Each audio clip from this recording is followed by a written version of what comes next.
As local communities across the nation prepare for a second wave of mass demonstrations this weekend, known as No King's Day 2, organizers are expecting millions to take to the streets. In the meantime, questions are growing about the movement's true motivations and funding. Mr. Secretary, in an exclusive interview with Spotlight on Maryland, U.S. Transportation Secretary Sean Duffy warned that this weekend's protests could turn volatile if radical elements like Antifa get involved. This weekend, there will be the No Kings protests that will be sparking up here locally in Maryland, as well as the rest of the country. Are you concerned that groups like Antifa may be embedding themselves into some of these protests? And if so, are you worried about the political temperature rising because of these groups? So I'm all about free speech. I'm all about protests. It's the great American way. I am concerned about who is funding this, who's paying for it, who's organizing it. I am concerned about Antifa infiltrating and participating in the protests. And when you talk about the temperature, again, this I believe would have been Charlie Kirk's 32nd birthday. And again, he was shot because in America, we don't do that. In a democracy, you debate, you argue, but you don't pick up sticks and rocks and guns and kill each other. We're seeing more political violence on the rise. A reference Duffy made about Kirk's murder at Utah Valley University in Orem, Utah weeks ago, with the FBI saying a bullet casing found at the site was inscribed with the words, "Hey fascists, catch." Antifa, first appearing as an anti-fascist movement in 1930s Germany, now operates as a decentralized, anti-capitalist, anti-authoritarian, and anti-state network with no clear leadership, according to the Center of Strategic and International Studies website. Frequently, Antifa from Rome, seen days after protests. Antifa is not like the ACLU, doesn't have a big national headquarters or something. Scott Walter, president of the nonprofit watchdog group, the Capital Research Center, says his organization has been following special interest funding, including for radicalized and extremist groups, for decades. The way the radical left works is anything that brings people into the streets, they jump on the bandwagon. The official website for No Kings insists the movement is committed to nonviolence. But in June, No Kings! No Kings! Demonstrations over President Trump's deportation policies exploded into riots in downtown Los Angeles, causing damage, arrests, and days of civil unrest. While protests were active before the last No Kings Day in LA, police said in a press release that 38 people were arrested for a variety of charges. Soon after, in September, President Trump declared Antifa a domestic terror group. Radicals associated with the domestic terror group Antifa that you've heard a lot about lately, and I've heard a lot about them for 10 years. And other far-left extremists have been carrying out a campaign of violence against ICE agents and other officials charged with enforcing federal law. Open Society Foundation, a grant-making organization funded by billionaire George Soros that some have claimed has funded Antifa and violent protests, told our team that these allegations are wrong, saying in part, "We do not pay people to protest or directly train or coordinate protesters," adding all Open Society grantees are required to comply with the law. Now, all eyes are on this weekend, and Secretary Duffy fears the temperature in America's streets may be boiling over, including in Maryland. Donald Trump won all 7 of the toss-up states. He got a majority of the popular vote. This is democracy in action. And if you don't like it, come back in the next election and try to win.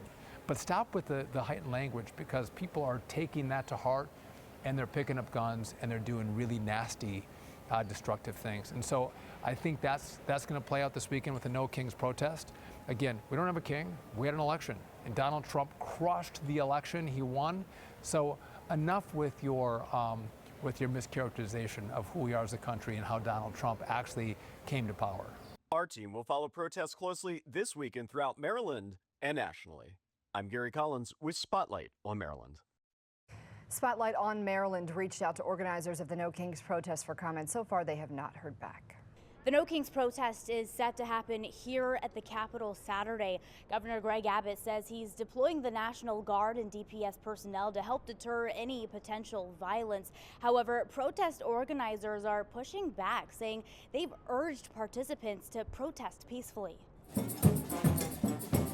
We will not be silenced. If we stop exercising our rights, our First Amendment freedom of speech, out of fear, we forfeit our power in advance. Ahead of a No Kings protest planned for Saturday in Austin, Governor Greg Abbott is taking action. In a post, he announced he's deploying both the Texas Department of Public Safety and the Texas National Guard to the capital city. He says, quote, Texas will not tolerate chaos. Anyone destroying property or committing acts of violence will be swiftly arrested. Under state law, the governor can deploy the Texas Guard to help maintain public order and protect private property if there's a credible concern about unrest. Retired Major General Bo Young says the Guard will be deployed as backup, ready to move in if local authorities need them. Soldiers, I would not expect anything other than them to provide a professional and sort of calming environment for the protests to occur. The national organizers of the No Kings protests say their core principle is nonviolence,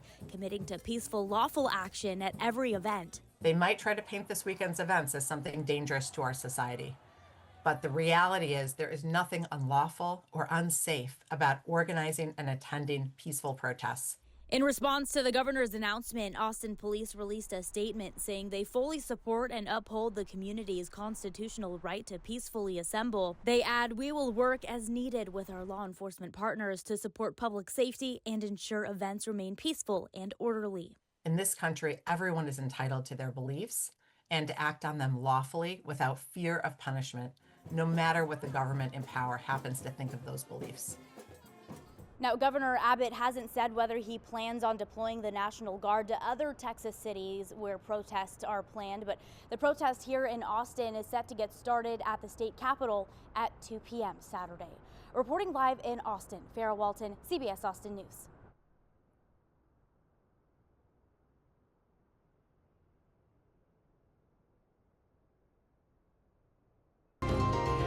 It is now the third week of the government shutdown as the Senate fails to advance the GOP funding bill for the 9th time. Joining us now to discuss is New York Congresswoman Claudia Tenney. Good morning to you, Congresswoman. Thanks for coming on. Good morning, Jan. You know, a lot of lawmakers on Capitol Hill believe that Democrats purposely keeping the government shut down because of the No Kings rallies planned for this weekend. What are you hearing? Does that mean they're going to open it back up after the weekend? I mean, that's what we hear. I think it's a foolish decision. I mean, there's even evidence that some of the Democrats are trying to make this such a big deal that they think it's going to influence the decisions that have been made, and the fact that we have come to a huge compromise to put forward a continuing resolution at Biden level funding. I mean, this is not funding that was created by Democrat or by Republicans. This is Democrat funding that the Democrats have voted on numerous times. You know, and there's been evidence that the Democrats have reached out to organizations that are in the protest industry. You know, they bring paid protesters in, and they've rejected it because it's absurd. You know, the so-called No Kings rally. I mean, let's think about this. What does a king do? They issue edicts. They take away your freedom. And how ironic. What are we doing here? President Trump is actually taken a lot of these needless regulations, whether it's EPA under our great new leader, Lee Zeldin, and others, and given more freedom to Americans, to businesses, so that we can thrive. So what President Trump is doing is the opposite of what a king would do. And the Democrats said nothing in 4 years of the imperial presidency of Joe Biden, mostly under an auto pen. But all the rights taken away from people, cracking down on free speech, trying to interfere with social media and that is what a king does. Trump is doing the opposite. I mean, they're talking about free speech. We're talking about unnecessary regulations, making a more competitive marketplace. That's what freedom is about. That's what our country stands for. Yet they bring in Antifa, and they're celebrating socialists like Zoran Mandami, who are about authoritarianism and restricting the rights of Americans, opposite of what our founders envisioned. And how about what happened yesterday when they were demanding and chanting, some of the Congress members there, for Mike Johnson to swear in Adelita Grijalva from Arizona, swear her in as a congresswoman, yet they want to keep the government closed? Yeah, I mean, this is absurd. It's more performance art, and I think they look kind of silly. Not quite as silly as the, aging hippies riding into an ICE protest nude and on bicycles. I don't know who sat around in a in a group chat and thought of that terrible idea, but that's not persuasive. You know, a lot of these things they're doing are just performative. They're not actually coming to Washington, working with us. And look, and as Republicans, I serve on the Ways and Means Committee. I mean, what we did with the working families tax cuts was incredible, what we've done to help people. But guess what's happening? A lot of these key programs that have been implemented under that bill are not able to operate. And I toured farms and small businesses all this week in my district. They're struggling because they're on a hold with a lot of these key programs. And you know what, Jan, I have the #5 dairy district in the entire Northeast. I also have the number 1 ag district in the Northeast. And this is hurting our farmers. It's hurting our business owners. It's hurting the people that want to actually, build and invest in our communities under many of these great provisions, under low-income housing, the new markets tax credit, which I sponsored all in this bill. These are things that are getting hurt. And I will say one good thing. Yesterday, I ran into a couple of veterans and people serving. They were really grateful they got paid. They got their checks. And so thanks to President Trump for finding a creative way to make sure that our military isn't hurt, because this really hurts our readiness. My son's also an active duty Marine.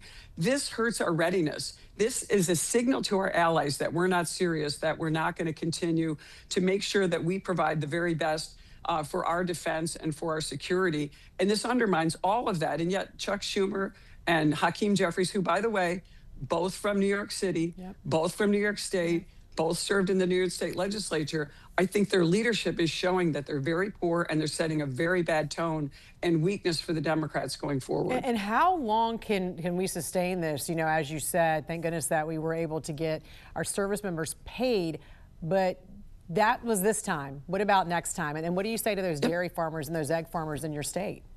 We're doing everything we can in our district. I'm certain my constituents are reaching out to our office. We're helping them with all those issues, trying to get them through the gaps. We've actually put out programs to our military that was going to give them a chance to get loans in the event they didn't get paid. President Trump solved that problem. We also used the tariff money to make sure that a lot of our needy families got their WIC money, because that's going to be cut off or was cut off. So, we're finding creative ways to fill this gap. But this is not, the shutdown is over their spending levels, not over what the future appropriations are. And so we're looking forward to getting that government underway. Let's get into conference committees where the appropriations bills have already been passed in the House. Let's get together and find out ways that we can actually serve the American people, not continue with these games and this performative art that is going on with the Democrats. It's not persuasive. I can drive by a No Kings rally and honk my horn all day, and they all raise their signs. Obviously, I don't support them, but they think that they're getting somewhere. This is the kind of absurdity of this AstroTurf type protesting. Yeah. Come to Washington, do the work. Don't sit there and protest Mike Johnson when he's not even in his office. There's no one more reasonable and more truly believing in our Constitution and doing the right thing for the American people than people like Mike Johnson, President Trump, Leader Thune. We are really trying to make this happen. We are not going to inflict pain on the American people. That's why we actually passed a continuing resolution to give us more time to work on these issues. All right, New York Congresswoman Claudia Tenney, always a pleasure to have you on. Thanks for joining us this morning. Thanks so much. We appreciate it.